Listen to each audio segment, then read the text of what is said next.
Hello, and welcome to Ghoulish. I am Max Booth, a host, and today on the program I am talking to Josh Malerman in support of his brand new novel, Mallory, which is a sequel to his hit debut novel, Build Box. Now, usually on this podcast, myself and a guest, we take one specific idea, one specific theme that is somehow related to the whole genre, and we only talk about that theme for about 20 minutes to a half hour. Lately, the episodes have been running a bit longer. I don't know if you like that or not. Maybe you prefer it to be about 20 minutes. Let me know. I don't know. Regardless, with this episode with Josh, we didn't decide on one specific theme for an episode.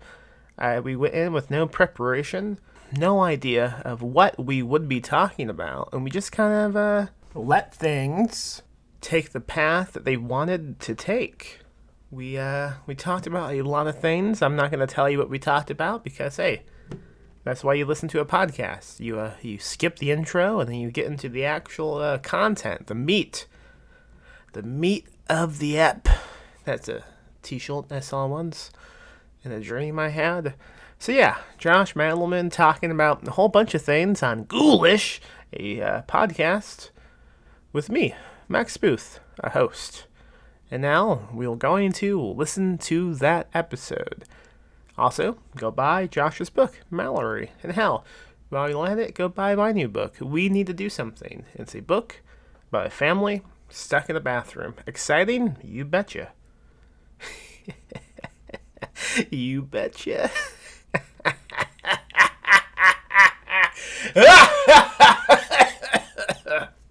Okay, you'll try. Now, Josh, what year did Build Box come out? 2014? 2014. Yeah, that's the same year my debut novel came out. So I think we were on the same track of to reach greatness at this point. I agree. I'm like, no joke. I agree. But that is interesting to me, huh? We both entered this scene in the same year. What month for your book? April. I think mine was May. I think it was like May 13th. Oh, so fuck. we really entered this world at the same time. Wow. It's pretty crazy. Do you remember how we met online? Someone had posted about the book coming out, and I commented. I said, "Oh, that looks cool. I'm going to buy this on my next paycheck." And then you randomly messaged me and said, "Hey, what's your address?" And I gave you my address, and then you sent me a signed copy. Yeah, I do remember that. I remember even seeing your name now for the first time and thinking of Max Booth the Third, and I remember like the "who is this guy" moment. Yeah.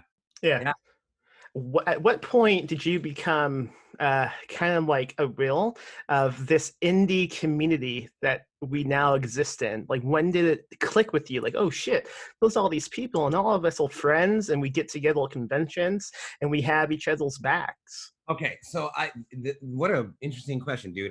I have never been asked that or even talked about this before, but I as you know, forever I was writing on my own in a vacuum, like most people do before any sort of breakthrough or whatever, and but I was with my bandmates in different cities every night, for 6-7 years. So like I'd never been to a convention. I went to the HWA website a few times and it always looked so daunting to me. Like you had to have like a $2,000 advance, to become a member. It's sort of like, I guess, prove that you were, like like an author. I don't really remember, but I remember thinking that sounded impossible to me. I'm like, $2,000 advance. Like, how is this gonna happen? You know? Like, and then I remember, like, it looked like a closed door to me. So for me, it literally was. So Bird Box comes out in 14, and then we went to StokerCon right before then. It must have been in April or March or something. Um, Wait, what location was that? that was in Portland. Okay, I think I went to the one before that. I went to two of them. One was in Salt Lake City, which I think was 2012. Then I went to the one in New Orleans, which was the year after that. Man, those both sound so great right now. I've been to both those cities. So anyway, yeah, so we went and I had a box of like 60 hardcovers of Bird Box that they were, that I was given to sell. And when I got there, I that's the moment I was like, oh my God, there's like a lot more people that are into this also than I realized. Like, it was a little astonishing to see like so many horror readers. I just didn't know how big the readership was, the scene, everything. And so I was like, I don't know a single person here, and I just put up a sign saying hardcovers for free. And everyone that walked by, I was like standing behind the table, and I would give them the book and introduce myself and blah blah blah. And it was then when and then when you do that, you start talking about other. Oh, what's your book about? Well, that leads to what are you into? And I was like telling Allison, I'm like, I kind of feel like I've come home. Like I've never, no one in my band loves horror like I do. None of my friends do. My family members don't.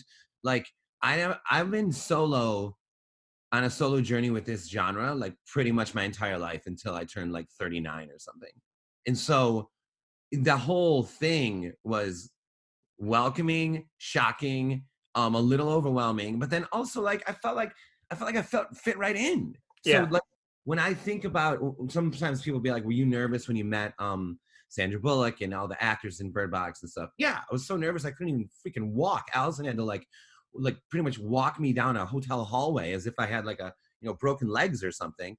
But when I got into the green room, right, where everyone was behind in the basement of the Chinese theater, when I was with all the actors, it struck me the same thing I'm describing there, where I was like, wait a minute, I fit right in. This is a bunch of weirdo creatives. All right, let's roll.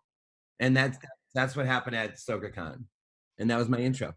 I've only been inside one green room, and I ended up having to kill like fucking 12 Nazis. So I guess we have different experiences still. Yeah, I know that green room very well. Yeah, I don't think they picked up the bodies. They just were rotting as a warning not to be a Nazi. Good. Oh, that's an interesting idea. Like a room that's only like where a terrible person isn't only supposed to have been killed, but like just to rot, like doesn't even deserve a burial. And there's just a room with a bunch of people like that. And then you could tell each of their stories or something. That's Dude, do you know what you call that fucking book? The Rotting Room. the rotting room, man. Oh fuck, that's a good idea. Yeah, that's a good idea. That really is. Yeah. So something that I think is similar with both of us and a lot of folks in the indie scene is we are pretty prolific. Like Mhm. right now, we just came up with an idea for a book that would probably be pretty good.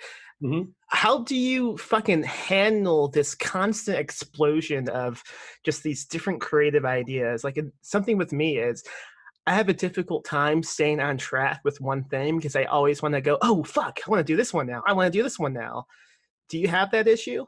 Oh my God, yes. It's overwhelming. It's so I have a list that I keep, that I send to Ryan and that I email myself and then I talk Allison's ear off.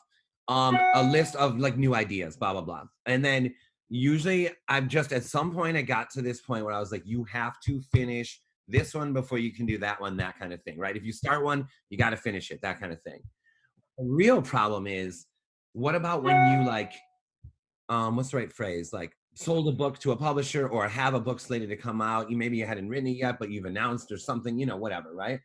And then you have an idea that you just feel like writing more now. It doesn't mean that it's a better idea. See, that's the thing, is that any of these ideas are as good as each other. It's just if you're in the mood or mode to write it right now. Like it's not it's like some of our favorite books of all time, the ideas are like just tiny, and then and some are not, some are huge great ideas. So whenever I look at that list of ideas, if I'm like, oh yeah, I don't know, yeah, okay, like this guy in the lemon grove or whatever. But when I had the idea, it was like the best idea ever to me. And a year from now, it will be again, right? So what I do is I try to just go down the list. Is that what you do? Like you make a list and you just do it, or do you just when you get into one, you just do it till it's done and you have to?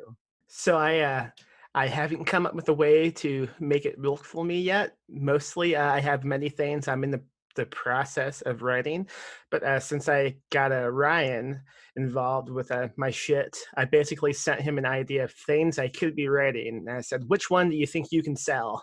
And he picked one, and that's the one I've been trying just to focus on. But I do find it difficult because it's almost like you get picked up in the momentum, right? Because I mean, the main book that he told me to go ahead and write now is a good idea. I do think it's a good idea, but sometimes, man, you sit down and you think, oh fuck, but what if I just began writing this vampire novel instead? Right. I know. So what was I reading? What was I reading? Oh, I was reading Jonathan Jan's Exorcist Falls, right? Hmm. And and it gave me an idea for like a kind of like a failed exorcism, kind of. And so I finished reading his thing. I wrote him and talked to him. I freaking love that guy. Um, and I talked to him, and then I was like, I'm just gonna pop this out real fast. What does that mean? I'm gonna pop this out real fast. So I started writing it. I made it like 1,000 words. I'm like, dude, wait a minute. To write this, I really got to write this. I can't just do this in like one night. And so now that is started. The book that I'm supposed to do with Del Rey is about halfway through. And there's another one that I had started, like the first page or two. And it's kind of like, okay, hold on. You got to put these on hold. I think maybe the one way to get ideas done is what's the right way to say this? Is to think of short stories as like a break from the novel. Like if you make it halfway in the novel, now you like why not do like a 6,000 word story? Right. That's a good And idea. Yeah. yeah, because then you don't feel like I mean, all it really takes is one or two ideas to see the completion that you feel like, okay, I'm getting that list done, right? Hmm. And so it's not like you have to have all 10 or 12 done today. So I think that's maybe one way. What have you ever I don't want to say forced, but have you ever written a novel idea as a short story just because you wanted to get the idea on paper? I not in a way that I would ever try to sell somebody, but I have written like a condensed synopsis almost, like that's like a few thousand words that has dialogue and paragraphs of like what would happen into it. But I haven't written it as like, oh, this is a short story somebody could read and it would make sense. Yeah, well, this might almost sound too strategic. This almost sounds like cold and the opposite of how I really approach all this. But there has been a number of times where I've noticed that I think there's been 3 instances now where I've noticed that an idea I have, a novel written even that I really love and want to come out. It's not going to come out for 2-3 years at the soonest, right? Here I have an invite to a story to an anthology, and I have about 3 times now written the short story version of that novel because of those novels. Because in a weird way, and this is what I mean by it sounding a little cold, in a weird way, it's like I want to stamp that idea.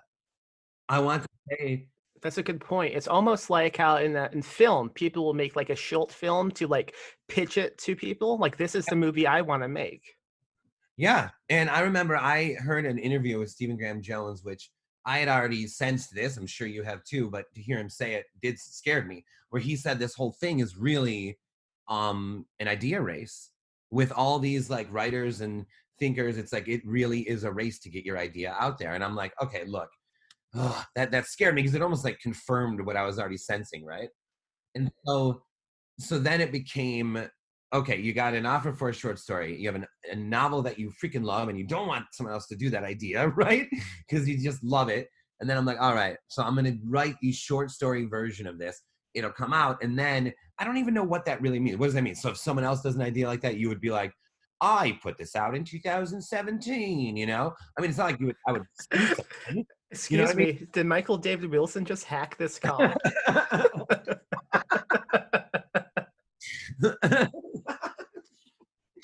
So, so like, I don't even know exactly right. Like, I can't imagine I would ever in my entire life sue someone. So it's like, that's not the point of it.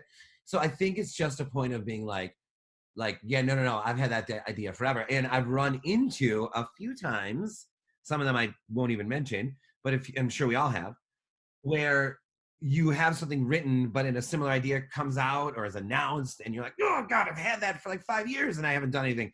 An obvious example would be when A Quiet Place came out. I know Bird Box, the book, was already out, but a million people, online are like, oh, Bird Box sounds like A Quiet Place. I'm like, oh God, oh brother.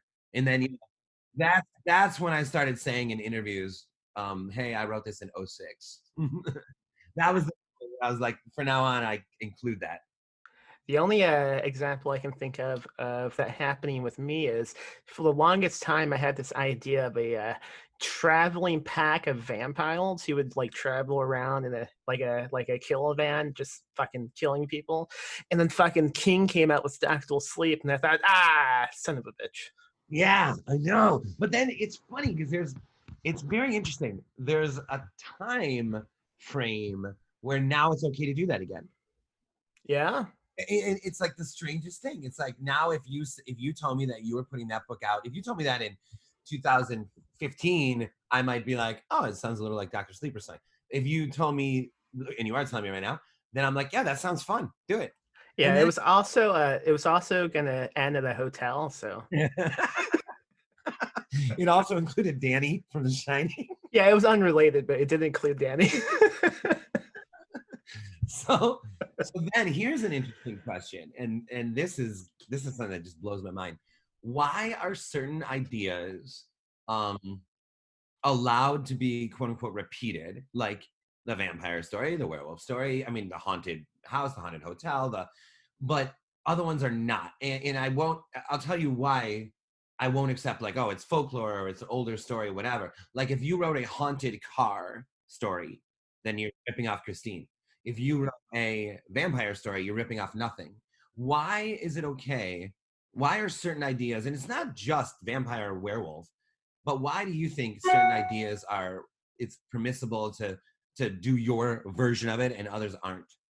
I don't know. I haven't thought about it. Like my instinct is to say, well, vampires have been around a long time, and Christine came out not that long ago in the reality of things. But that seems like bullshit to me. So I don't know. So maybe it's fine to do a haunted vehicle story. Maybe it just depends on how many details you take from that. Because if he just said, okay, man who craves human blood, and also he can't go out in the sun, that does seem pretty specific. Right. Right. And then, okay. And also look at it this way. Christine is almost 40 years old. Okay. It's like 37 or something. Let's just say it's 40 years old because he has other books too, obviously. So let's say Christine's 40 years old. That would be the equivalent in 1980 of worrying about a story from 1940.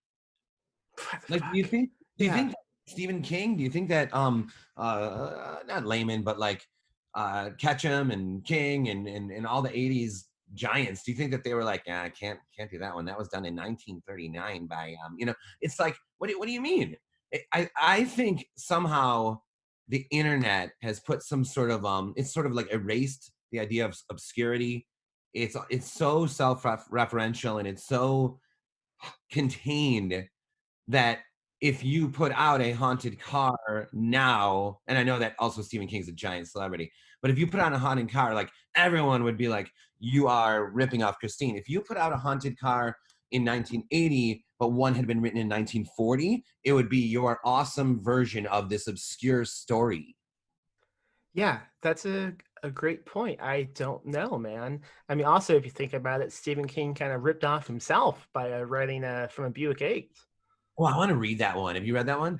a long time ago. I remember thinking it was great, but also something to keep in mind is like when you're a teenager reading books, you don't really have that thought, oh, this is trash. Everything is pretty good before Yeah. you grow up and realize, I could be a cranky asshole sometimes.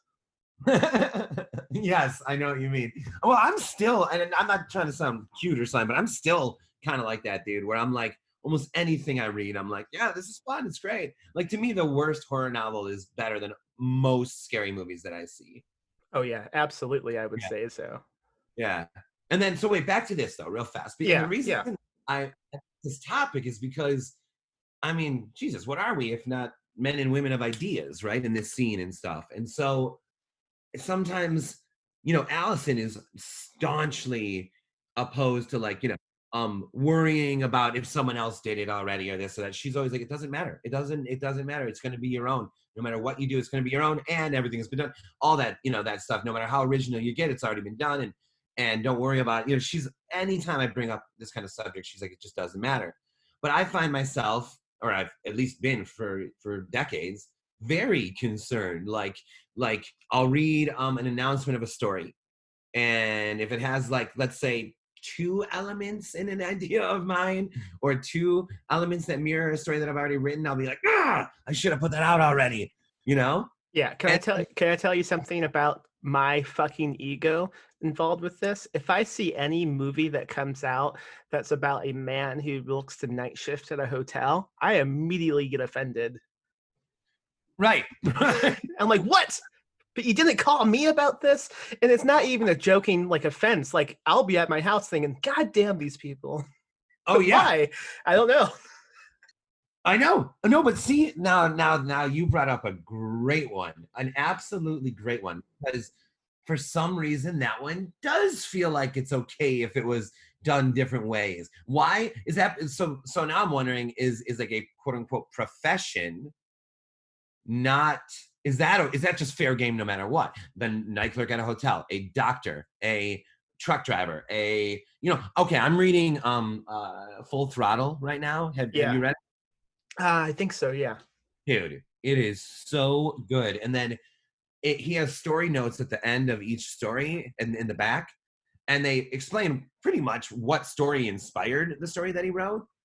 And like, it doesn't matter. Like, I do not think any of his ideas or writing or spirit is any less original for reading where it came from. Like, none. Yeah. I think if I were to do like notes on anything I've written, most of them would be, I saw this movie. Well, I read a book and I thought, that'd be cool to do. And then I did it. I know. I'm always blown away by people that write these elaborate sort of like story notes, and you hear about people like the annotated. I'm like, annotated, motherfucker. I just like felt good about this, rolled for a month, rewrote it for a year, and now here we are. I don't know. Yeah. Interviews will always disappointed when they ask, well, how'd you come up with this idea? Why did you write this? And the answer is almost always, I thought it would be cool. Right. Yeah, it felt good. That's like mine. I always say that. Like, Yeah. it felt If it feels good, I'm going to do it, just like anything else. I wonder if sometimes Allison's like, here I am dating the best-selling author. We're madly in love. And the deepest response he can give me about why he wrote this novel is because it felt good. I don't know, man. As opposed to like, well, Allison, I'll tell you what, the passion of this idea, it struck me, of the human suffering and the loneliness and despair between married, even in love or alone, all that, that kind of stuff. That's tillable. Right. And there's people that talk like that. Like, I just read an interview with Charlie Kaufman describing the new movie, and it was all like that. Like, this is all about loneliness and the spaces between people. And I couldn't love him more than I do. But yeah, it was, I read that interview too, and I thought, I'm still gonna watch the shit out of this movie. oh hell yeah, I love that book. I do too. I listened to an audiobook of that when I was driving across the country, like in the middle of the night. Best way to listen to it, man. Yeah, that sounds absolutely perfect. I think we can probably expect the movie to be very different from the book, just because Charlie Kaufman works It's that gonna be. It has to be. I hope it is. I think adaptations should not always be the same. Yep, I agree. I've become, what's the right word? I used to be in the camp where I'd be like, why are they redoing this? Why are they redoing that? And sometimes still. But most of the time now, I see the source material as like a stage play. And then why should the 1984 Firestarter be the only Firestarter? Why? Why should even the 2019 Bird Box be the only Bird Box? Like, the source to me has become almost like the stage play, the book itself, and then why not? Like, like Lugosi was traveling the country as Dracula before the movie. So wait, so does that mean the movie was not the real thing? As a stage play, right? He just wasn't going around Yeah, dressed as yeah. No. Dracula. I want to do that now. Oh, that's what I've had fantasies like that. I truly have. Like screw this. I'm just gonna actually be a monster.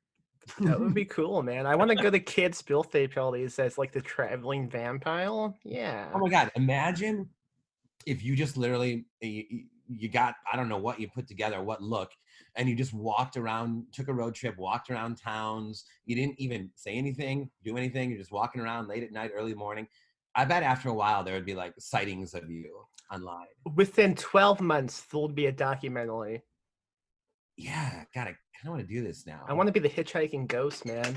Yeah, you want to be? Didn't John Waddles kind of just hitchhike around the country at one point? Yeah, he wrote a. I heard it was pretty good. The book he wrote about it. I haven't read it, but I do like him. I like doing that, but as like a corpse. Yes, no, that'd be amazing. Like I don't know what people would. It depends on what you wear. Like if I had a red wig, maybe I'd be like the redheaded maniac. You know, I would be the redheaded maniac. I'm confident Allison could dress you up to look fucking spooky, man. Oh my god, for sure. And She would then, have to be. She would have to travel with you to keep the makeup updated.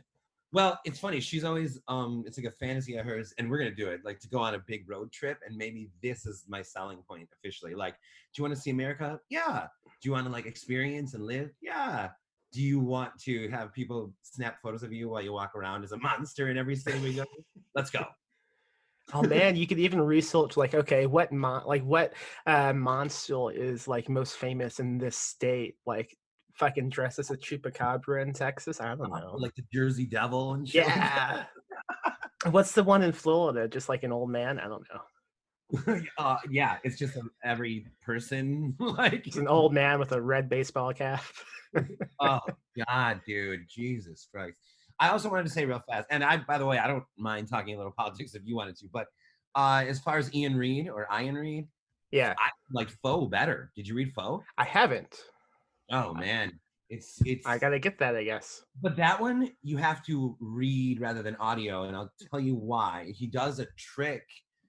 It's hard to explain, but he does a trick where that includes like quotation marks, italics, that kind of thing that you Yeah. would actually have to read it to catch. Yeah, I only really do audiobooks if I'm doing like a long road trip, I think.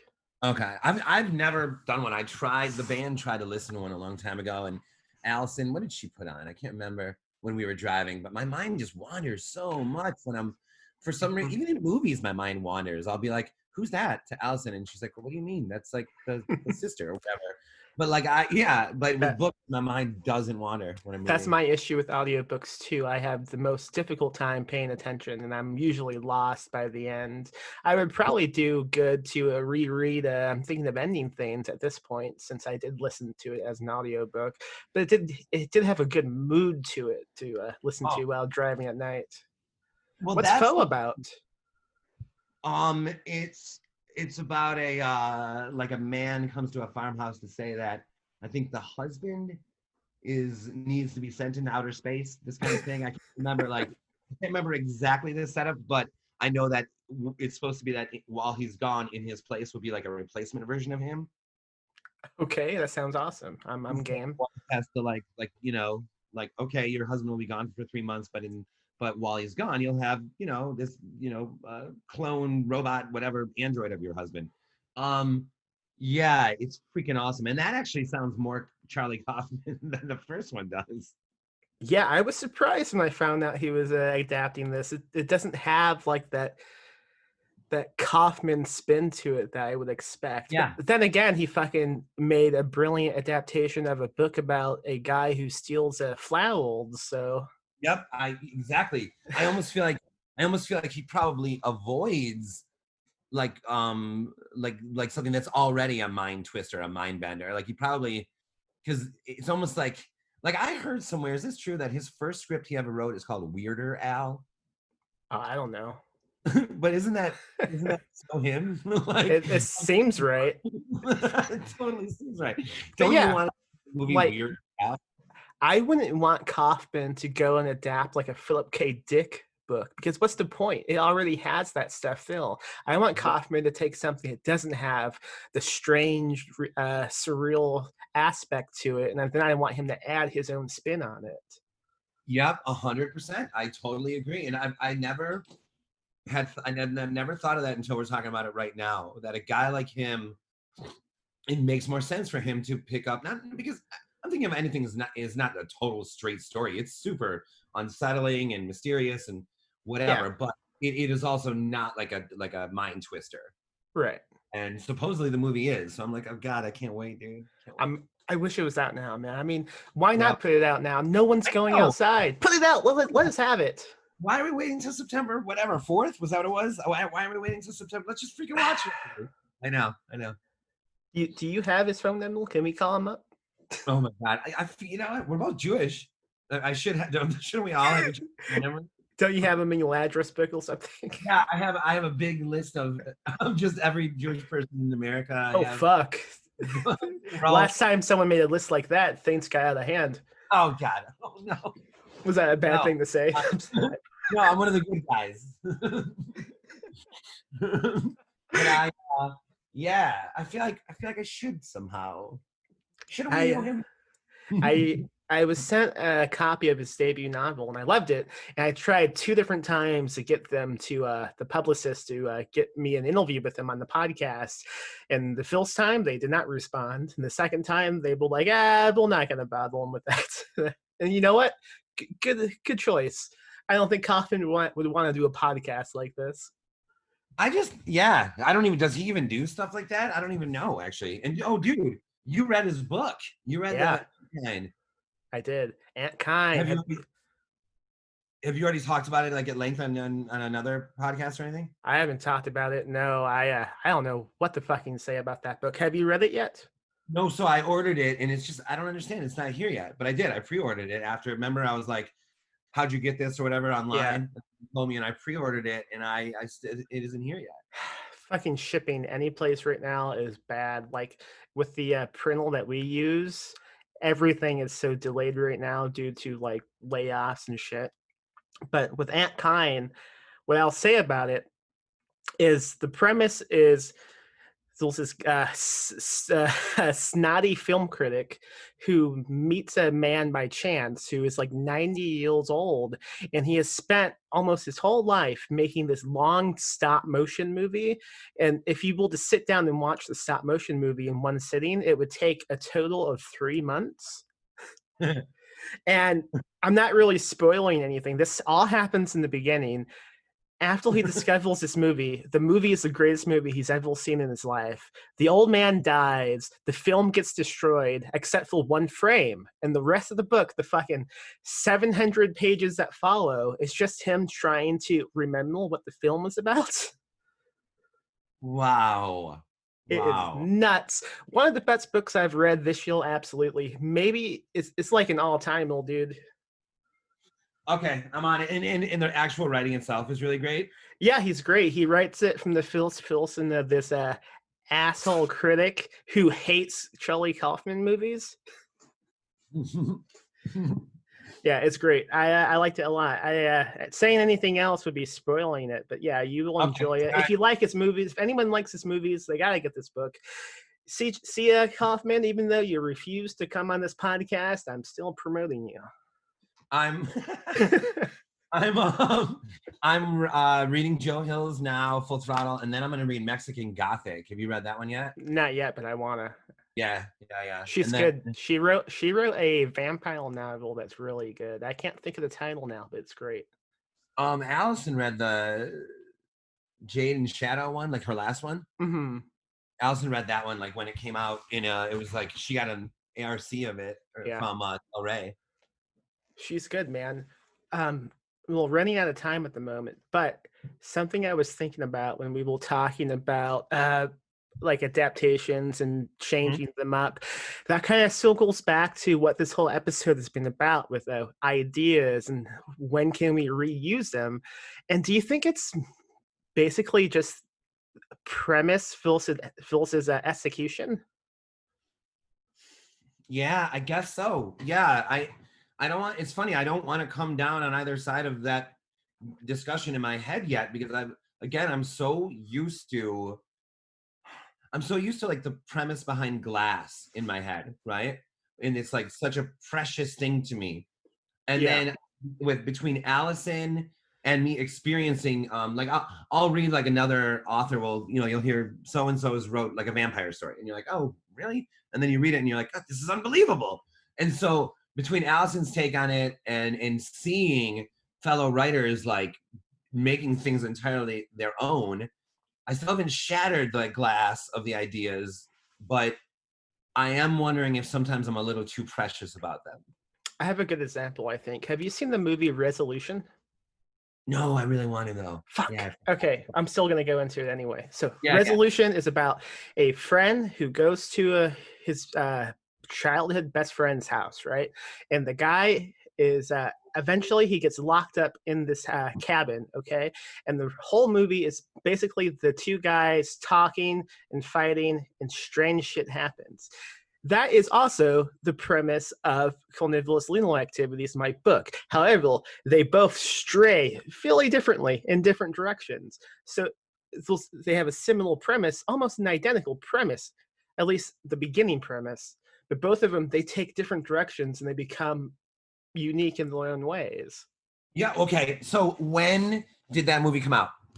I don't know. Let's And look then, it up. well, but it came out before Carnivorous or no? Oh, definitely, yeah. Oh, but It was an inspiration of the book. Was that okay, movie? so now, and I know that the inspiration part makes this question a little wonky, but stay with me anyway. This is what I'm almost more interested in. Like, so what if you had written Carnivorous and then you hadn't put it out yet, and then that movie came out? Would that be like devastating? Yes. No, I don't think so. You don't think like you'd be like, dude, like I have these two, it's a, Maybe. go, you know what I mean? And then, but the irony is like, not only is it okay that they're both out there, you were freaking even inspired by the other one. So like, isn't it just your perception of it then? You're like, in other words, if you're telling me, well, you said no, but if it was me, I would be upset if I have an idea and then something similar comes out. But because why? Because I would feel like that's like now it's obvious that that's, what's the right phrase? People are gonna think that it wasn't my idea alone. But I wouldn't be upset if, and I'd be fine with if I was just inspired by that idea before me and wrote this. Like, where's the sense in that? Yeah, what if you wrote a book and then later on you discovered the movie had the same premise, but the movie came out a long time ago. It was new to you. See, I'm from the school of, and I love that we're talking about all this. I'm from the school that pure of heart, then anything goes. Like, yeah, maybe you had heard of it, okay, whatever, subconscious, all that shit. But to me, if it was pure of heart and you did it, and then a year later you're like, oh, or you tell your friend at the bar and they're like, oh, that's like the movie Mrs. Matilda, and you're like, oh shit, right? Yeah, But that happened with me with my book, How to Successfully Kidnap Strangers. That's a book about a small press who they get a bad review on Goodreads, so they kidnap the critic and like beat the shit out of him, and things get out of hand. And then that book came out, and then I discovered there was an episode of It's Always Sunny in Philadelphia. Well, that same thing happens. yeah, and then right, so but and you, I'm sure, feel fine with it because. But then, I guess the irony is here. Why wouldn't you feel fine if you were just inspired by that episode? Also, I think that there is a certain pride that artists, writers take in coming up with an awesome idea, and why shouldn't there be? Yeah, it So is that. It is the good feeling of coming up with something yeah. unique, and that's ruined if it's already been done. Maybe. Well, it's ruined in a like perception way, right? Yes. And then you don't want to necessarily in every interview be like, I wrote this before I knew, because then you feel like, oh God, somehow that's making this worse for me.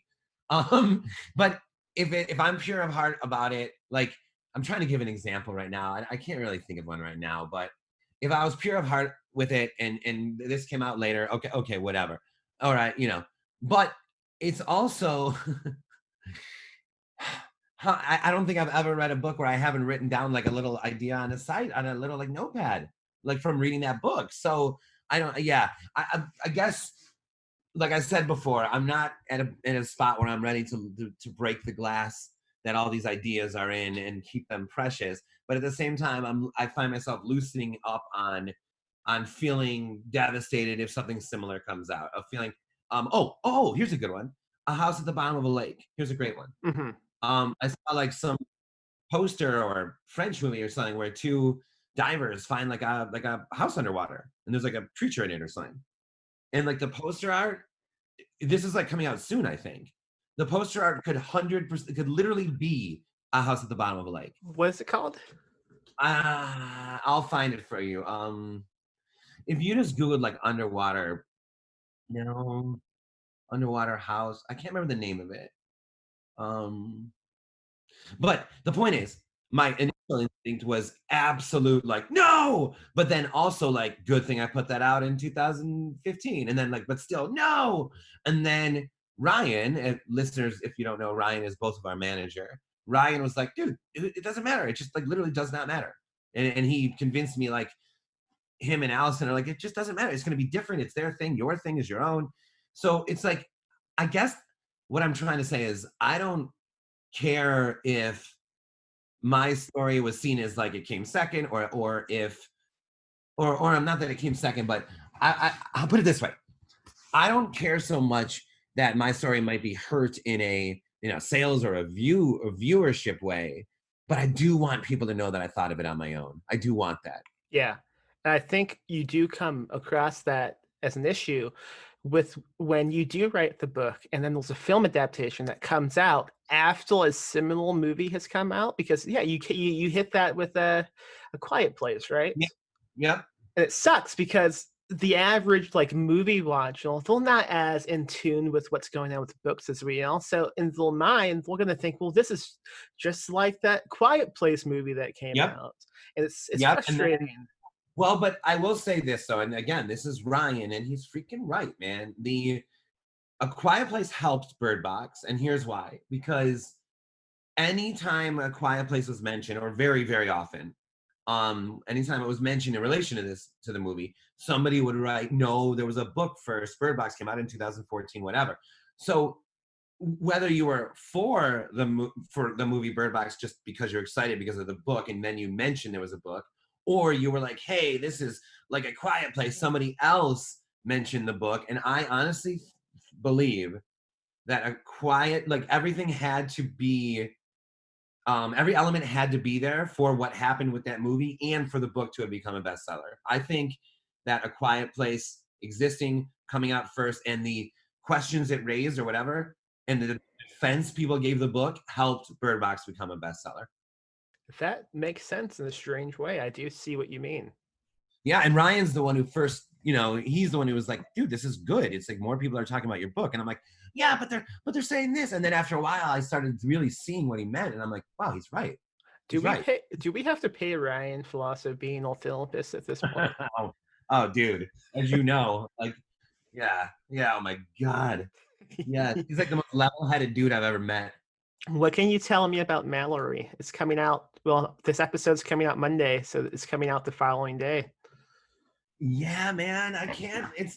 This is one of like the quicker turnarounds I've ever had in terms of I wrote the rough draft in February 2019, and a year and a half later it's coming out. Like you can't get much closer than that, as you know. Do you prefer it this way? Like, is the excitement still alive with you? Like, oh yeah, I just finished this book and now I get to talk about it. Yes, 100%. Yep. I mean, obviously the ultimate in that was Carpenter's Farm, because I was literally able to discuss a book that was being like put out as I was doing interviews about it. Because that's when for listeners, that's when I serialized live as I wrote it. So that was the ultimate for me. I loved that, but you can't expect that with every book, right? So yeah, no, this is definitely the closest I've ever come to still being in the same psychological place when the book comes out as when I wrote it.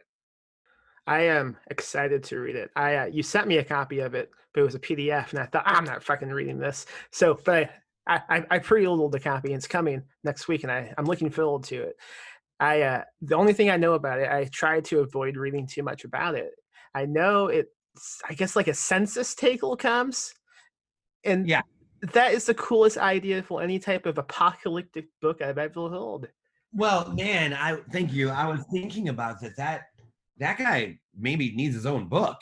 I'm not even kidding. Like, imagine the shit he's, I guess, not seen, but imagine the shit he's encountered. Like, oh my God, you're going from place to place. Nobody, literally, nobody trusts anyone. You're blind as you're doing it. You're trying to get like, you're trying to take stock of what's left, who's left. Nobody trusts you. Maybe you're not trustworthy to begin with. I mean, what a freaking character, right? Yeah. I was thinking that guy might need his own book one day. Fucking the census take. Well, that's a good title too. Yeah, I agree. Yeah. One last question about this whole idea discussion we've had. What happens when two Randalls come up with the same idea at the same time, such as the rotting room? Then I think in that case they have to write it together. Well, they race to see who finishes this. Or they race. Oh, dude, that's a good idea. Dude, what if the rotting room is about two guys that come up with the rotting room together? Yeah. And then they race to write the rotting room, each their own version.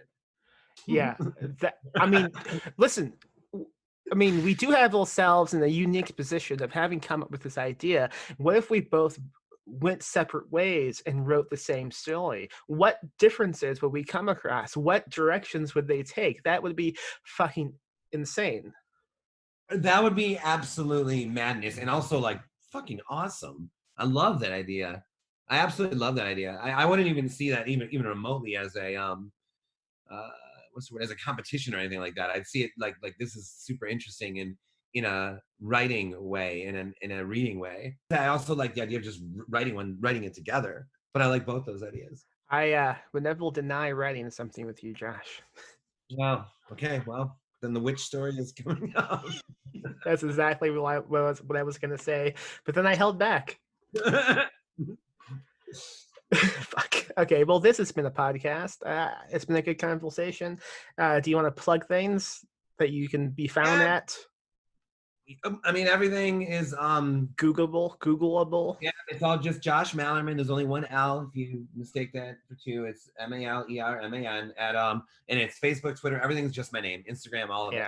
Actually, I actually am probably more active on Instagram than I am on the other two, which is weird. That's good. You just take a photo of a duck and call it a day. Yep. You have an awesome badass book cover, or Allison makes some like sweet ass fucking special effect. Done. I think we spend too much time trying to write new content on social media, and that fucking content should be going in the books. So Instagram does seem like the best choice because you just take a fucking photo and that's it. Hey, let me ask you something.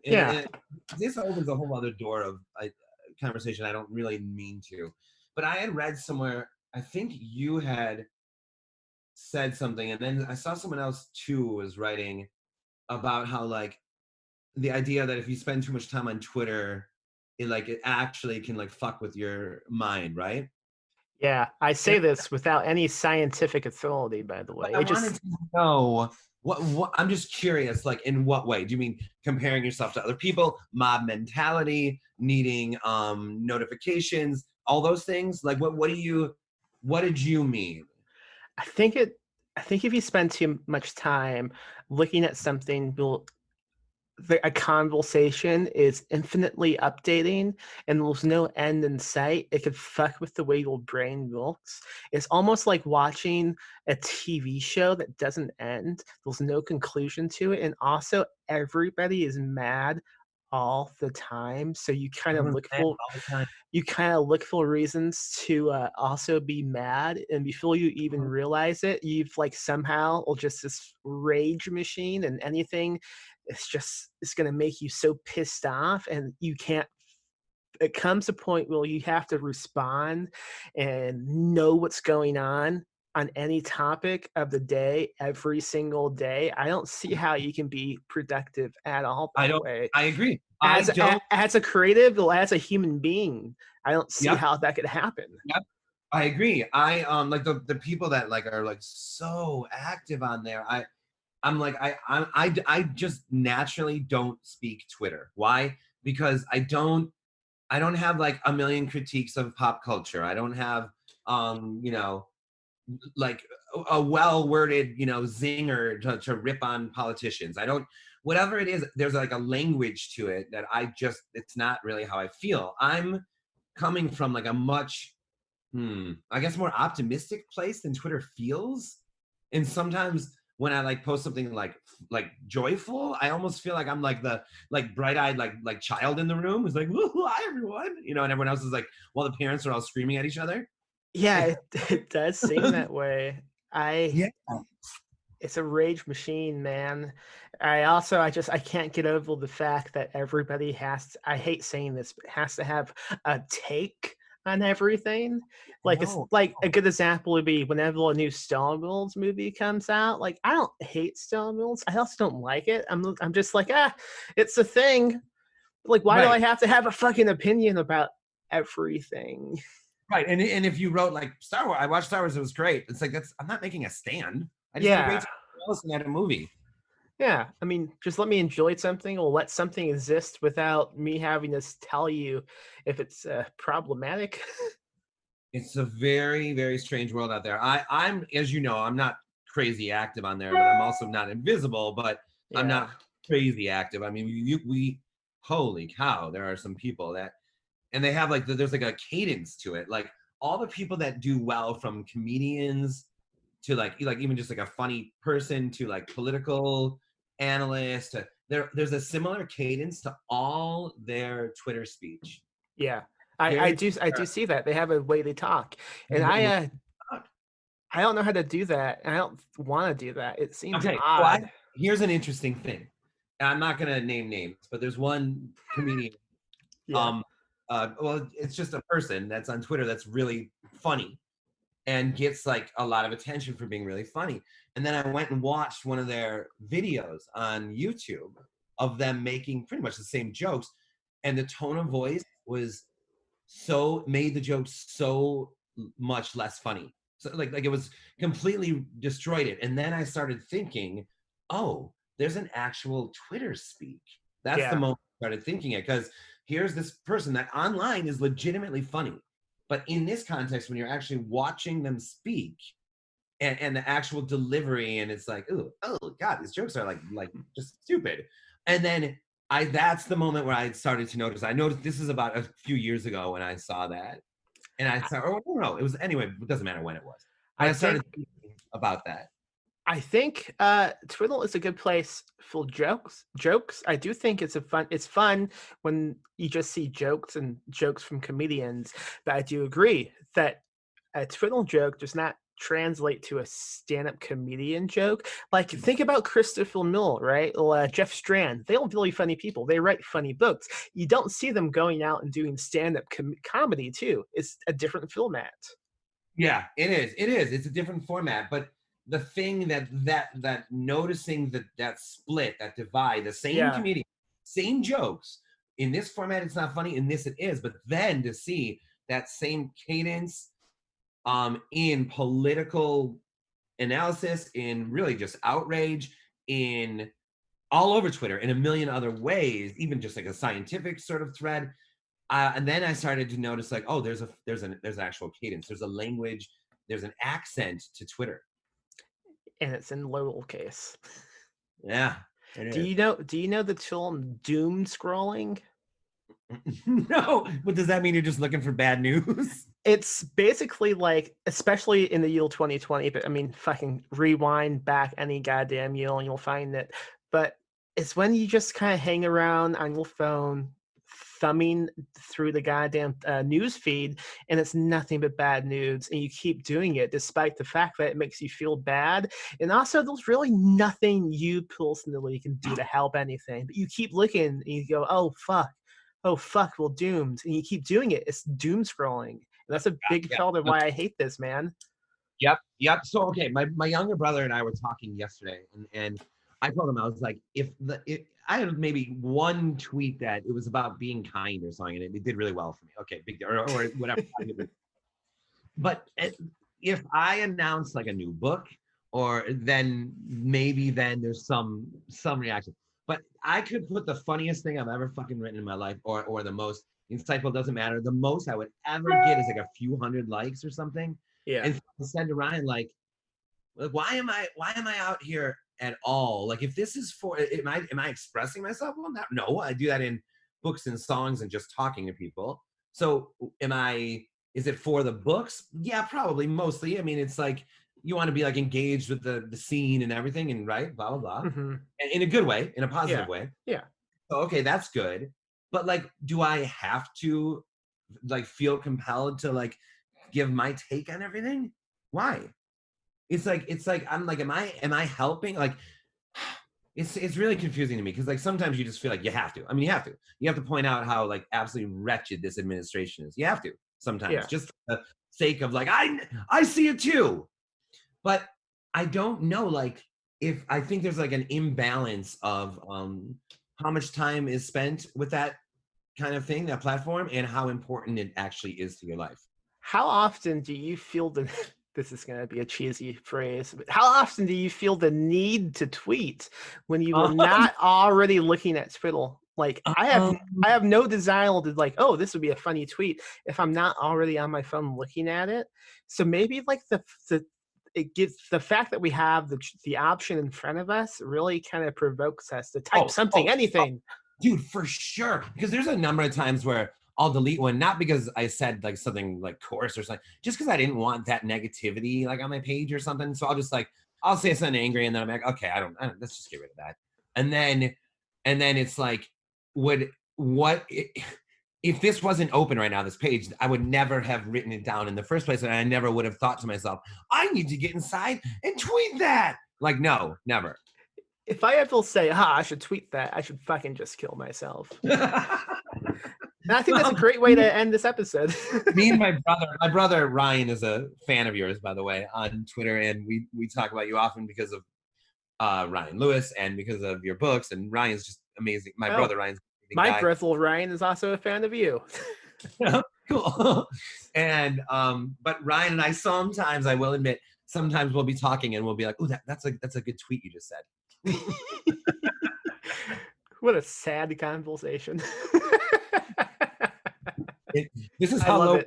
sunk. But I don't know. And another one more thing before we go, and I'm glad we talked about that stuff, is that like this conversation we're having, I don't even know where else to have it. Like, if I put this on Twitter, it wouldn't even make any sense, this conversation, these thoughts. Not to me. It would almost just be like, oh, here's a guy that's complaining about Twitter while he's tweeting. You know what I mean? I mean, there's no, is it a lack of nuance on Twitter that I'm sensing? Because like, I'm just way more layered than this sort of like, everyone's making these stands.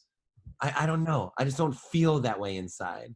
I think you'll correct, man. I think maybe it's so easy to like divide people by different sides they might be on, and it's really easy to mistake something on via text when there's no way to interpret like what type of tone you might be saying something as. Yeah.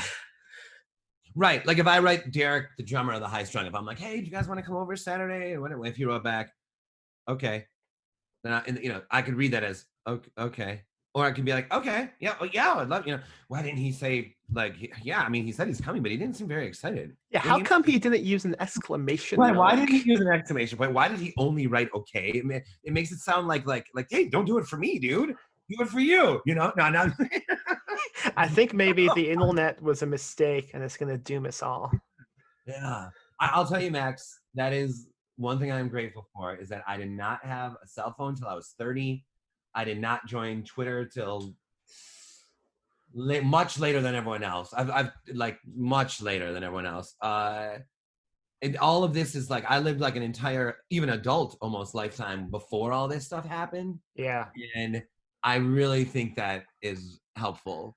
I agree. It has to be, because like I've been on not social media, but on the internet and on different websites since I was like 12 or something, because I mean, I was just that age. And also because like I moved into a hotel, and every day was just at a hotel, and I had a laptop. So I had access to all of this, and I just spent so much of my life in this screen. Yeah. And I do feel it fucking does something to the way you think. So before we get off, then let me ask this: then, what would be a solution to that? Because I don't think unplugging entirely, that's not the solution to me. Is it because like a lot of it's fun too, by the way. A lot of it Yeah. is.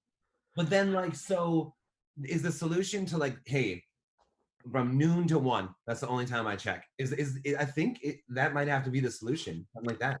I think you're right. I think the solution is to delete all the apps from like a cell phone so you Uh-huh. don't feel obligated to check it constantly.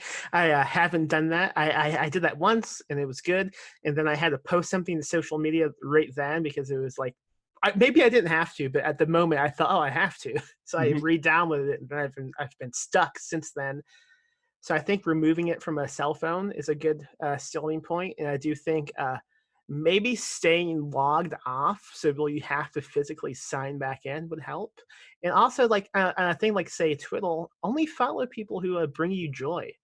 Yeah, see that right. That's a really, really good thing to say, because you can follow whoever the hell you want. I could literally just follow nature sites and animal sites, and like those do bring me happiness. They do. Like watching. I follow a couple like wild bird Twitter pages, and I fucking love seeing these like weird birds. I love it.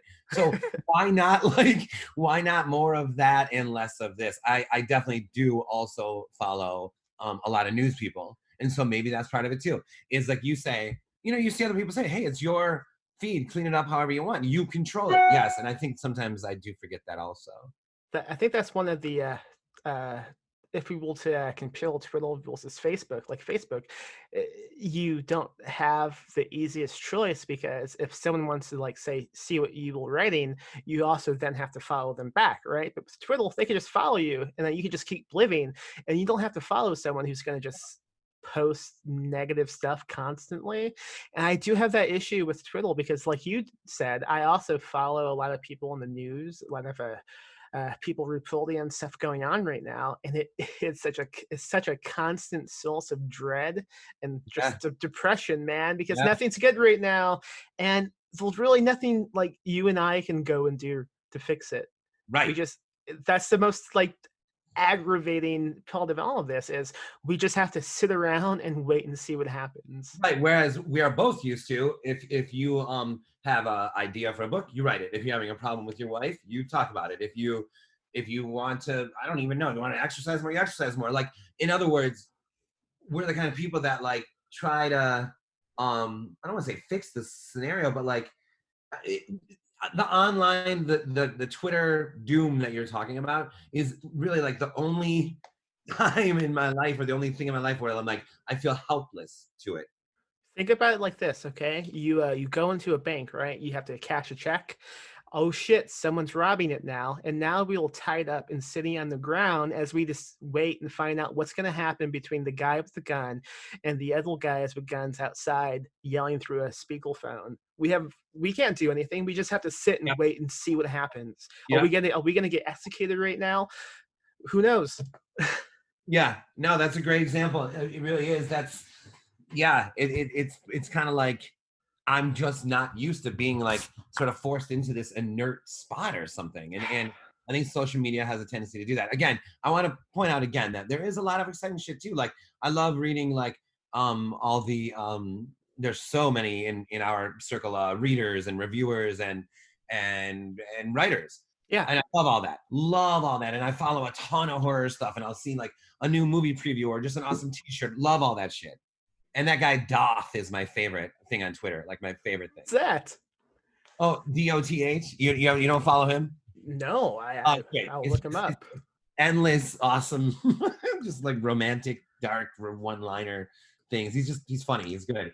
But my point is like, yeah, I guess there's a couple things that I would want to do. I would want to reshape a little bit of the feed itself, and also I think give that 1 hour, whatever it is, a day, and that's the only time you're allowed to do it. But it's not so easy when you're like, you got a book coming out and you post a review in this like big magazine, or and how do you not, like, you post it, you kind of want to like see how it went. Yeah. I mean, I don't know about you, but I constantly crave to see what people are saying about me. It's something I don't like about myself, but I recognize I have an ego, and if I have something out and people might be talking about it, I have to see what they might be saying, and that increases a lot because I also run the publishing company, and I have to manage all of those social media accounts too. So I have to keep updated somehow.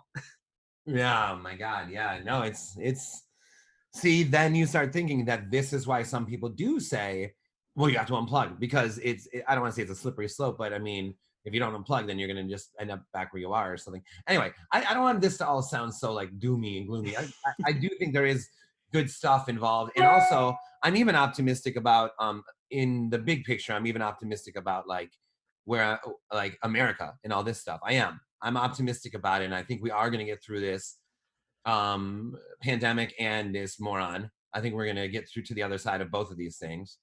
But when you're online, and even if you're a militant optimist like I am, like natural optimist, like there's moments where like there's just nothing you could do, dude. It's like just like a wave of sewer water.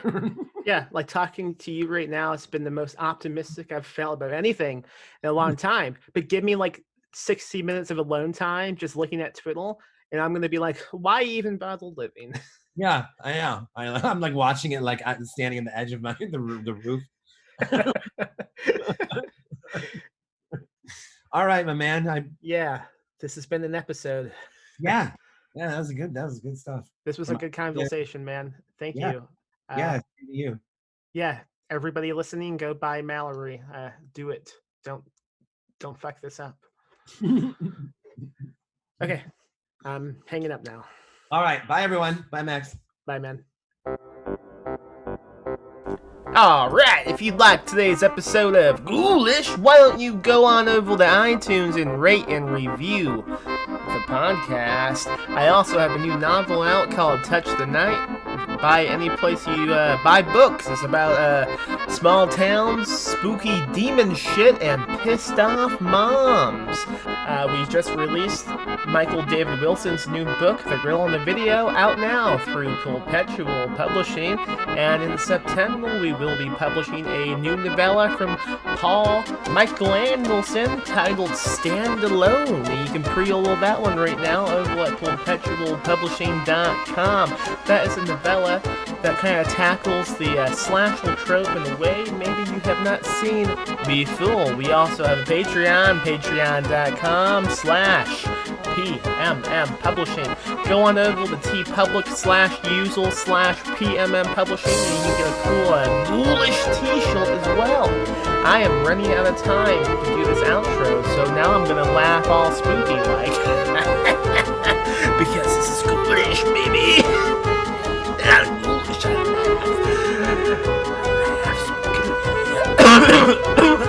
cough.